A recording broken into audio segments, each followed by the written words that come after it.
마태복음 16장 13절 말씀부터 20절 말씀까지 한 절씩 교독합니다. 예수께서 빌립보 가이사랴 지방에 이르러 제자들에게 물어 이르시되 사람들이 인자를 누구라 하느냐?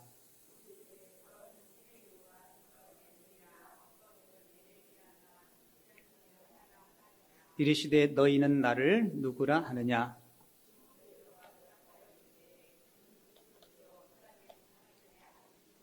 예수께서 대답하여 이르시되 바요나 시몬아 네가 복이 있도다. 이를 내게 알게 하니는 혈육이 아니요 하늘에 계신 내 아버지시니라.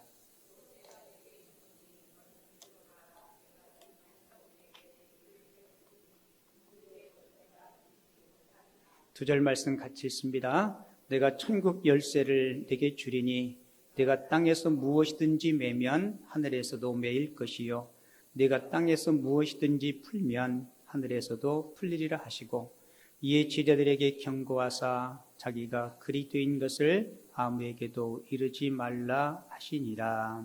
아멘. 읽은 본문 말씀을 가지고 교회의 사랑이라는 제목으로 하나님이 주시는 귀한 교훈과 은혜를 함께 나누도록 하겠습니다. 같이 해볼게요. 교회의 사랑. 위대한 물리학자인 아인슈타인은요, 교회에 대해서 굉장히 부정적인 생각을 가지고 있었다고 합니다. 그런데 아인슈타인이 히틀러에 의해서 독일이 잘못된 길로 갈 때 독일 교회의 지도자들이 기도하고 그리고 신앙의 아름다운 고백들을 드리고 외로운 한글을 지켜보면서 교회에 대해서 평소에 대한 선입견을 완전히 바꾸게 되었다고 합니다. 아터 코크레인이라는 사람이 쓴 책 가운데 히틀러 치하의 교회의 고백이라는 책에서 아인슈타인이 성명서를 발표해요. 아인슈타인의 그 성명서를 여러분들에게 제가 읽어드릴 테니까요. 여러분들도 한번 잘 보시기 바랍니다.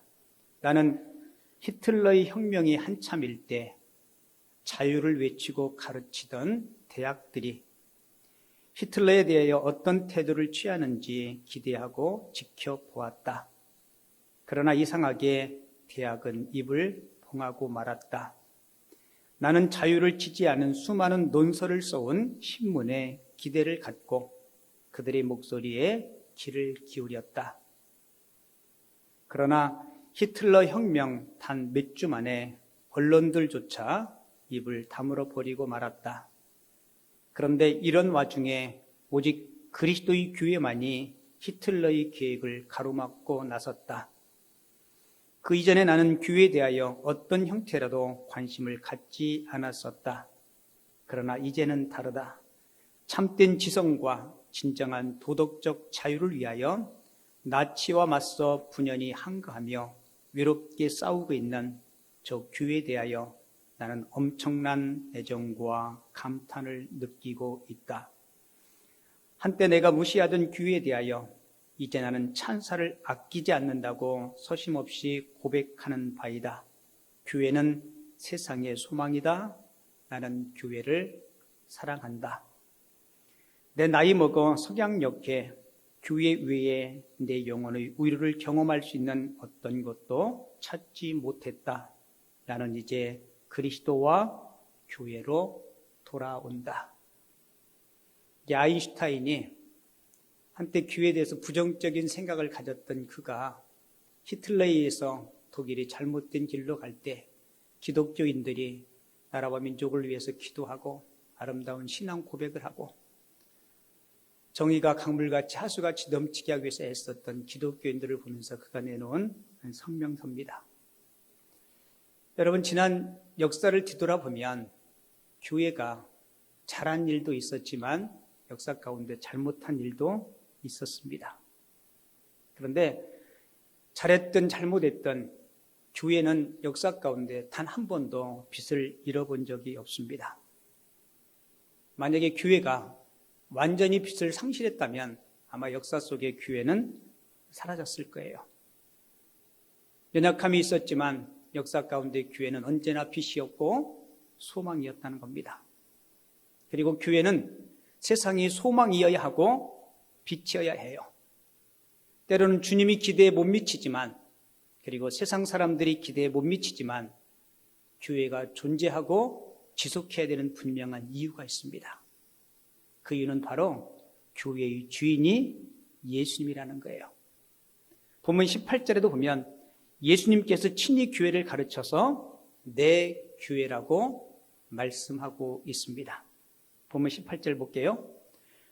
또 내게 이르시되 너는 베드로라. 내가 이 반석 위에 뭐라고 얘기해요? 내 교회를 세우리니 음부의 권세가 이기지 못하리라. 그렇게 말씀하고 있죠. 오늘 본문을 통해서 왜 우리가 교회를 사랑하고 소중히 여겨야 하는지 같이 한번 생각해 봤으면 좋겠어요. 왜 우리가 교회를 사랑하고 소중히 여겨야 하는가? 그 첫째는 예수님께서 교회를 세우셨기 때문입니다. 여러분, 예수님이 이 땅에 오신 가장 큰 목적이 우리의 구원입니다. 그래서 누가복음 19장 10절에 보면 인자가 온 것은 잃어버린 자를 찾아 구원하려 함이니라라고 말씀하죠. 근데 예수님은 단순히 한 개인의 구원만을 위해서 이 땅에 오신 것이 아닙니다. 세상의 구원의 사명을 완성하기 위해서 구원받은 성도들이 모인 교회라는 공동체를 주님께서 세우셨습니다. 오늘 본문 16절에 보면 여러분 아주 미숙했던 베드로의 신앙 고백이 있죠. 주는 그리스도시요 살아계신 하나님의 아들이십니다. 여러분 아직도 미숙하고 부족한 이 베드로라는 한 사람의 신앙 고백 위에 우리 예수님은 그 교회를 지켰다라고 말씀합니다. 여러분 교회는 한 사람 한 사람의 작은 헌신들로 세워지는 거예요. 미숙했던 베드로의 신앙 고백 위에 주님께서 교회를 세우겠다고 말씀하신 것처럼 교회는 성도 한 사람 한 사람의 작은, 때로는 보이지 않는 그 헌신들이 벽돌들이 쌓여져서 아름답게 세워지는 줄을 믿습니다.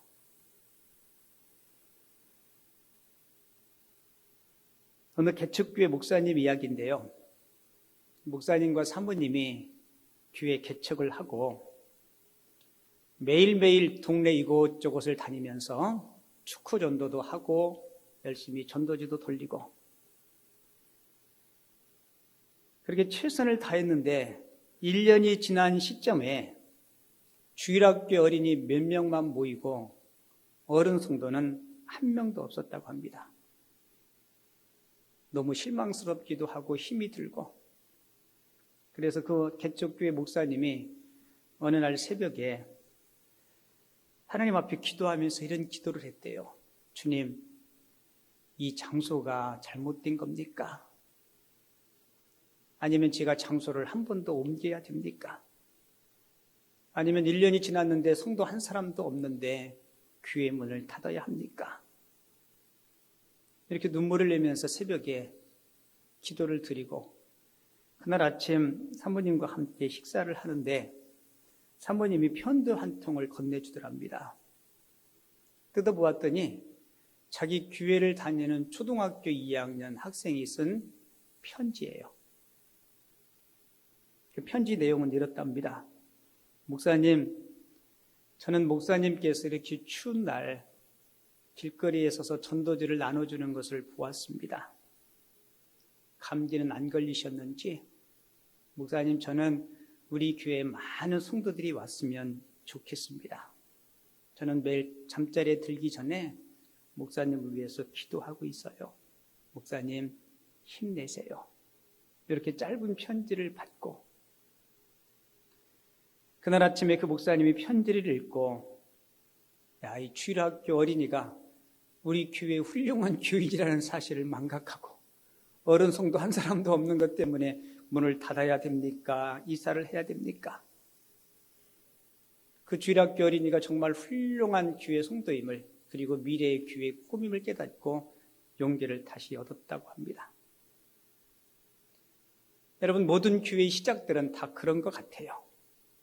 우리 김포 남현교회도 예가 아니고요. 우리 주님께서 교회를 세울 때 베드로, 야고보, 요한, 갈릴리의 젊은 어부들을 불러서 작은 마을 가버나움에서 그렇게 교회를 시작했어요. 여러분, 우리가 교회를 사랑해야 되는 이유가 뭐예요? 교회는 어느 개척자에 의해서 세워지는 것이 아니고 주님에 의해서 세워지기 때문에 우리는 교회를 사랑해야 되는 것입니다. 저는 우리 김포 남현교회도 생각할 때마다 하나님께서 이렇게 세워주신 것, 이건 정말 하나님의 은혜요, 하나님의 기적이라고 생각합니다. 2004년도에 성당 앞에 상가에서 교회 개척할 때 그때 통진연합회에서 교회가 보니까 25개인가 통진에 있다 그래요. 저희 교회가 맨 늦게 후발주자로 시작했는데 지금까지 하나님께서 귀한 믿음의 동역자들, 믿음의 성도님들 보내주시고 지난주인가요? 우리 교회가 근속 15주년 시상식 했는데 제가 2004년도에 우리 교회 주보를 쭉 봤어요. 교회 개척한 그해, 왜냐하면 등록하신 분들을 파악하기 위해서. 그때는 주일학교 어린이든 청년이든 장년이든, 지금은 교회 새가족 소개할 때 주로 청장년만 소개하잖아요. 그죠? 그때는 주일학교 어린이들도 다 1년 번호에 넣어서 다 그렇게 등록을 했고 그렇게 시작을 했어요. 정확하게 그때 2004년도에 95명이 등록을 했습니다. 그리고 첫 해는 주일학교 교사가 있는 것도 아니고, 그래서 아내하고 저하고 여러분 성경학교도 하고, 2004년도, 2005년도 그때 주일학교, 성경학교는 유치부, 초등부 다 합쳐서 그때 사진을 보고 제가 깜짝 놀랐어요. 저기 조각공원에 그 눈썰매장 있죠, 물썰매장. 그때 여름 성경학교 하면서 거기를 갔는데 그때 찍었던 사진 보고 그때 아이들이 이렇게 많았었나. 헤아려 보니까 지금 유년부, 초등부보다 훨씬 더 많이 모였더라고요. 그래서 제가 그걸 보면서 하나님의 은혜가 참 우리 교회 가운데 참 컸구나, 이제 그 생각이 들어요. 제가 능력이 많은 것도 아니고 부족함이 많음에도 불구하고 주께서 교회를 세워주셨구나, 이 생각이 들고, 그래서 저도 여러분들도 김포 남현교회는 주인이 따로 있는 게 아닙니다. 누구 교회예요? 주님의 교회고, 주님의 교회이기 때문에 우리는 주님을 사랑하듯이 교회를 사랑해야 된다는 겁니다. 그리고 우리가 교회를 사랑해야 되는 또 한 가지 이유는 그리스도께서 교회를 위해서 죽으셨기 때문입니다. 여러분, 예수님께서 교회를 세우기 위해서 이 땅에 오셨을 뿐만 아니라 교회를 세우고자 당신의 생명을 주셨어요. 에베소서 5장 25절에 보면 같이 읽어볼까요? 같이 읽습니다. 같이 읽어요. 시작. 남편들아, 아내 사랑하기를 그리스도께서 교회를 사랑하시고 그 교회를 위하여 자신을 주심같이 하라. 여기서 자신을 주셨다는 말이 무슨 의미인지 아시죠? 십자가에서 자신을 내어주신 예수님의 희생을 뜻하는 말입니다. 여러분, 예수님은 교회를 사랑하셔서 교회를 위해서 자신을 희생하셨습니다. 그분의 피 흘리심, 그분의 희생, 그분의 목숨값으로 교회가 존재하는 거예요. 사도행전 20장 28절에 보면 교회를 가르쳐 자기 피로 사신 교회라고 그렇게 기록하고 있습니다. 여러분, 예수님은 핏값을 지불하시고 피의 대가를 지불하시고 교회를 사셨어요. 그러니까 예수님은 교회에 대한 특별한 애정을 갖고 계십니다. 생명을 주고 산 교회이기 때문에. 여러분, 세상에 생명보다 귀한 게 어디 있어요? 저와 여러분들이 교회를 사랑해야 되는 이유는 예수님의 생명값을 지불하고 세우신 교회이기 때문에, 세상 그 어느 것보다 귀한 존재이기 때문에 그런 겁니다. 여러분, 지금도 교회를 사랑하시는 분들이 누굴까요? 질문을 좀 좁혀볼까요? 김포 남현교회를 사랑하는 분들이 누구일까요? 그동안 교회를 세우기 위해서 크든 작든 보이든 보이지 않든 희생하신 분들, 시간을 드리고 물질적으로 헌신하시고 교회를 지키고 존속하기 위해서 애쓰신 모든 분들, 여러분, 내가 교회를 사랑한다. 교회 사랑의 비결이 뭔지 아세요? 내가 주님이 핏값으로 하신 그 교회를 위해서 내가 시간이든 물질이든 달란트든 헌신이든 그 전혀 드리지 않고는 절대로 교회를 사랑할 수 없습니다. 지난주에 로마서 16장 말씀을 가지고 아름다운 이력서, 아름다운 이력에 대한 제목으로 함께 말씀을 나눴죠. 로마서 16장에는 36명 이상의 많은 바울의 동역자들, 바울이 목회와 바울이 선교를 위해서 도왔던 많은 사람들의 아름다운 신앙의 이력들이 기록되었다고 했어요. 가장 먼저 바울이 36명 이상의 사람을 소개하면서 첫 번째로 소개한 자매가 있었죠. 그 자매 이름이 뭐라 그랬어요? 성과 이름이 똑같은 베베라 그랬습니다. 바울은 그 베베를 소개하면서 뭐라고 소개해요? 나의 보호자라고 소개합니다. 여러분, 그 당시에 여성이 차별받던 시대였어요.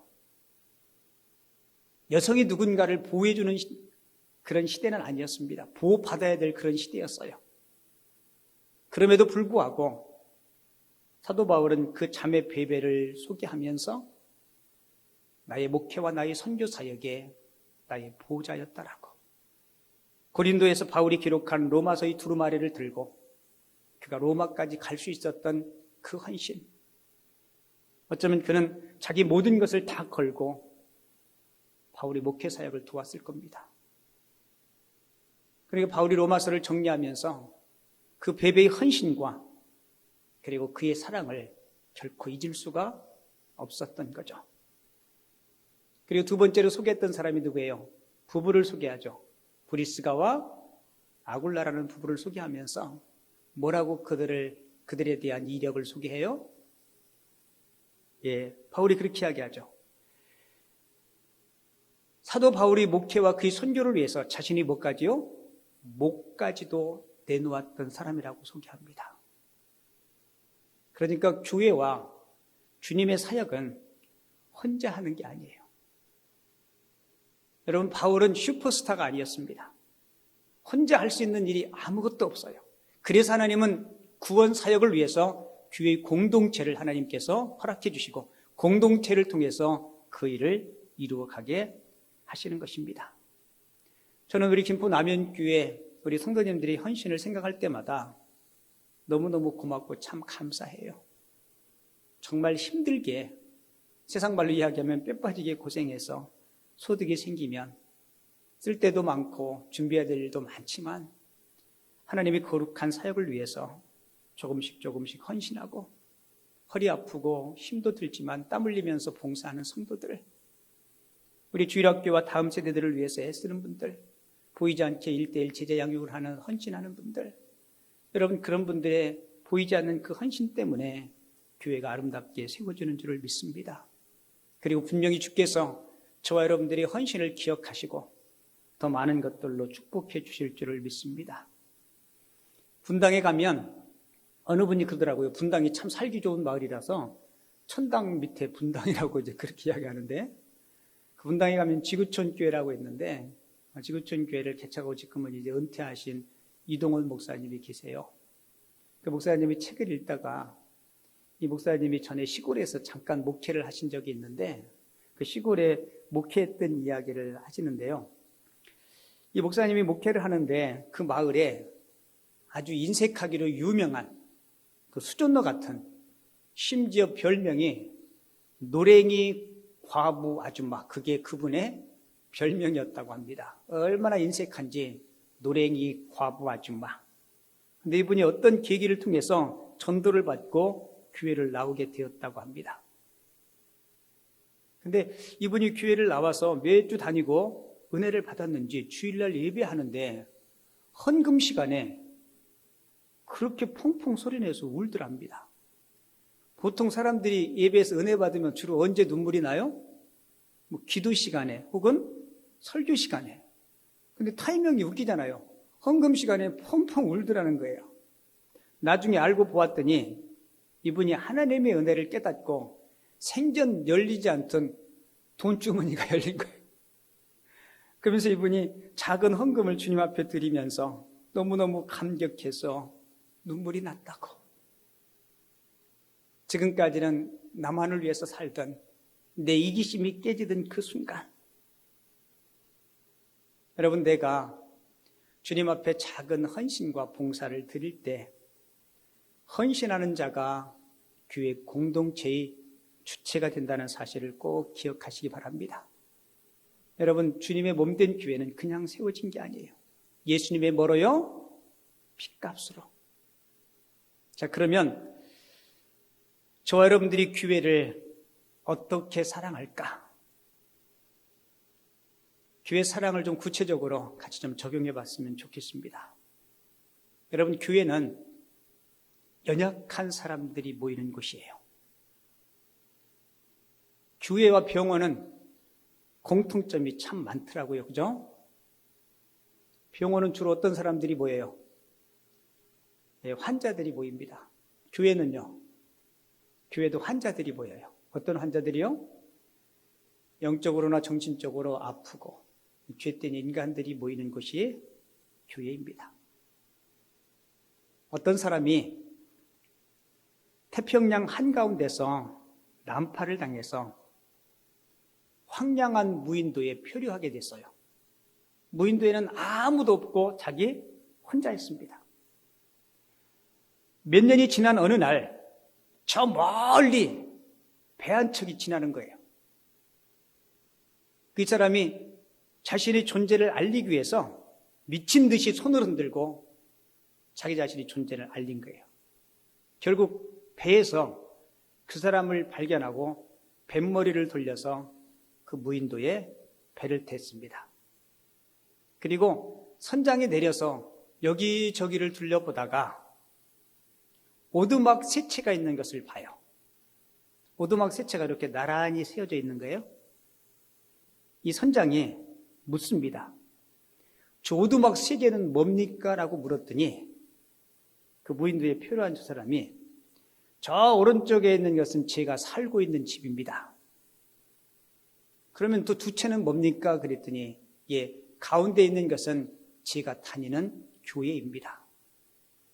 그러면 맨 왼쪽에 있는 저 건물은 뭡니까? 그랬더니 그분이 이렇게 하겠대요. 저거는요, 제가 전에 다니던 교회입니다. 무슨 얘기인지 아시겠어요?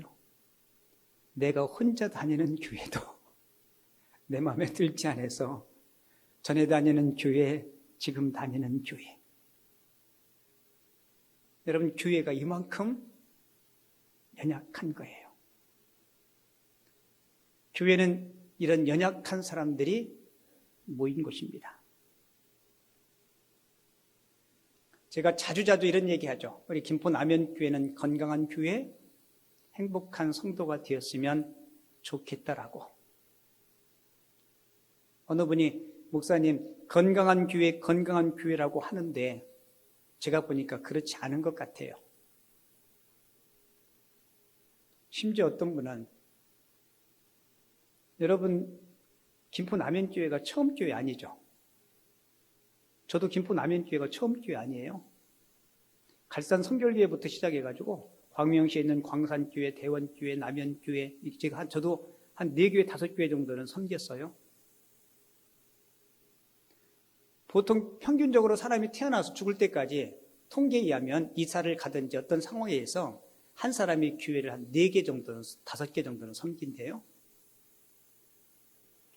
어느 분이 저한테 우리 교회 성도님인데 나 이런 교회 처음 봤어요. 그 이야기를 들을 때 제가 마음이 되게 아프더라고요. 여러 교회 다녀봤는데 이런 교회 처음 봤대. 말도 많고 문제도 많고 뭐 이것저것 얘기해서. 여러분, 어느 교회든 누가 모여요? 연약한 사람들이 모입니다. 무인도에서 혼자 있어도 전에 다니던 교회가 있고 지금 다니는 교회가 있는 것이, 여러분, 교회가 그런 곳이에요. 교회가 천사들이 모인 곳이 아닙니다.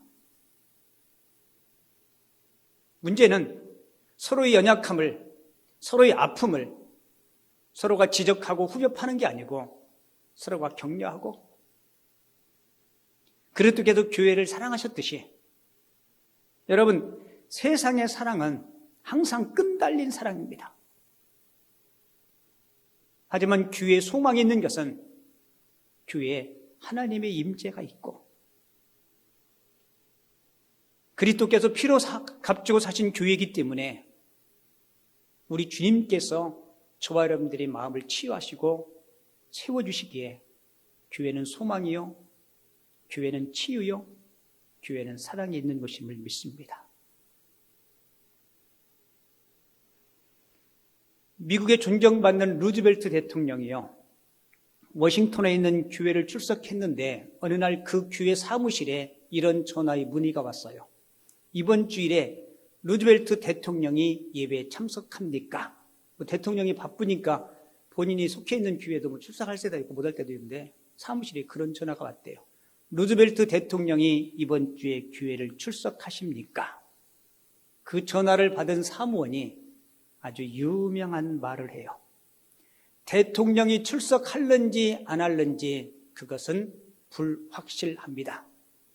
하지만 분명한 사실은 전능하신 하나님이 예배에 출석하십니다.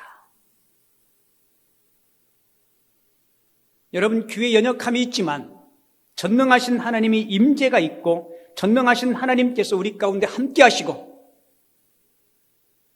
우리는 전능하신 하나님을 믿는 그 믿음 때문에 우리는 승리할 줄을 믿습니다.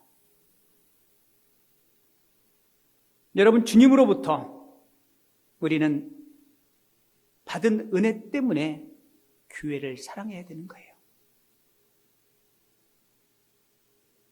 여러분, 은혜의 의미가 뭔지 아시죠? 받을 자격이 없는 자에게 일방적으로 베풀어주는 하나님의 호의입니다. 여러분들이 잘 아는 사도 바울은 본래 종교적인 열심 때문에 스데반을 돌로 쳐 죽일 때 그는 증인으로 그 자리에 서 있던 사람이었습니다. 예수 믿는 사람들을 잡아들이는 선봉장이 되었던 사람이에요. 그런 그가 다메섹 도상에서 예수 그리스도를 만나죠. 용서함을 받을 수 없는 그리스도의 복음에 대해서 대적했던 그에게 하나님의 놀라운 은혜가 임하게 돼요. 바울은 한평생 그 받은 은혜 때문에 주님을 위해서 헌신했고, 주님을 위해서 한 생애를 바쳤어요. 솔직히 저도 여러분들도 하나님의 은혜 없이는 아무것도 할 수 없습니다. 우리가 부르는 복음송가 있죠. 은혜 아니면 살아갈 수가 없네. 우리 잠깐 여기 앞에 두 줄만 같이 한번 좀 찬양을 한번 불러봤으면 좋겠어요. 은혜 아니면 살아갈 수 없네.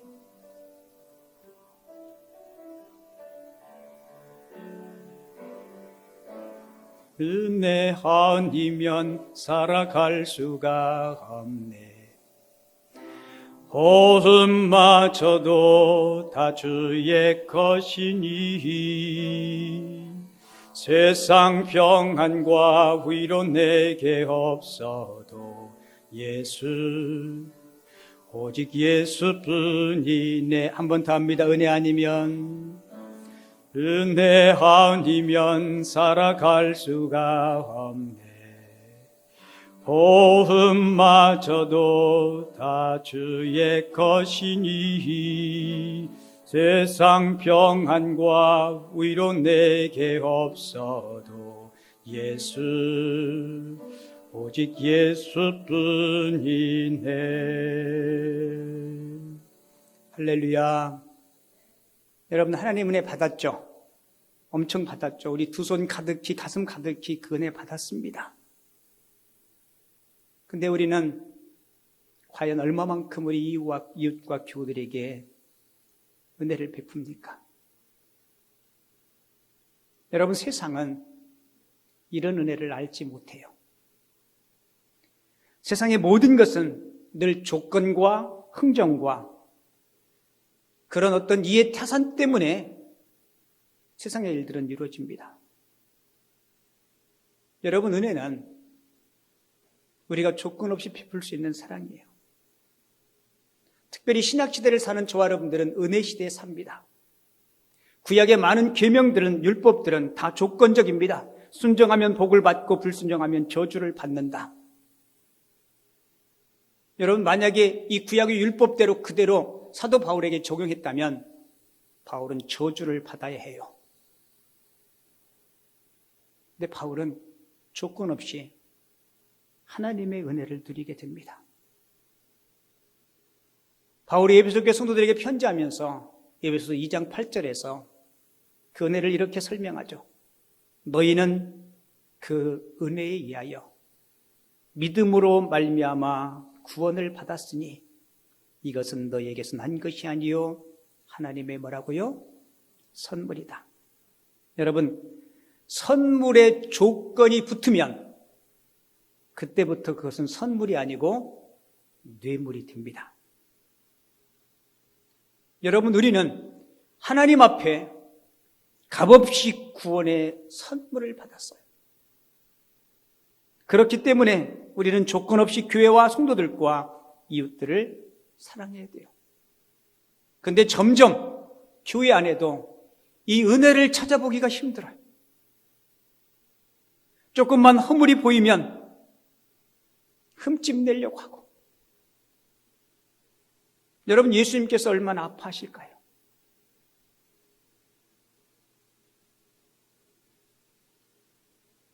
세상에 가장 어리석은 게 누워서 침 뱉는 거라 그러죠. 그죠? 누워서 침 뱉으면 자기 얼굴에 떨어집니다. 여러분, 내가 섬기는 교회, 내가 몸담고 있는 교회, 여러분, 그 교회 연약함과 허물이 있으면 그것을 붙잡고 기도하셔야 돼요. 점점 우리 가운데 자꾸 이 은혜들이 소모되는 모습들을 보게 됩니다.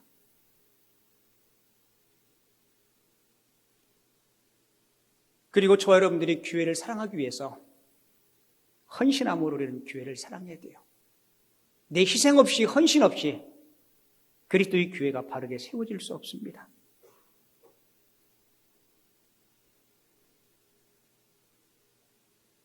여러분, 서구의 유럽 교회들은 덩그러니 큰데 성도들이 없어서 할머니, 할아버지 몇 분들만 나오는 교회들이 많다 그래요. 미국 시카고에 가면 템플이라는 아주 역사가 오래된 교회가 있는데요. 그 교회는 할머니, 할아버지들만 나오는 아주 전형적인 고령화된 교회라고 합니다. 그런데 그 교회에 딱 1년에 한 번 사람들이 엄청나게 몰리는 때가 있다 그래요. 그때가 언제냐면 교회의 가장 높은 십자가의 종탑 있죠. 십자가의 종탑을 청소하는 날 사람들이 그것을 구경하기 위해서 교회에 엄청나게 몰려든다고 합니다.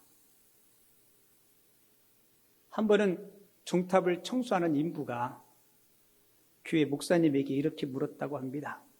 목사님, 왜 평상시에는 사람들이 교회에 오지 않는데 이렇게 사람들이 교회에 많이 옵니까? 그때 목사님이 이런 말을 했대요. 사람이 없는 빈 십자가는 아무도 쳐다보지도 않고 관심도 가지지 않지만 그 십자가에 누군가 매달릴 때는 많은 사람들이 주목하기 마련입니다. 여러분, 교회가 힘을 잃는 데는 이유가 있어요. 뭘까요? 십자가를 지려고 하지 않습니다.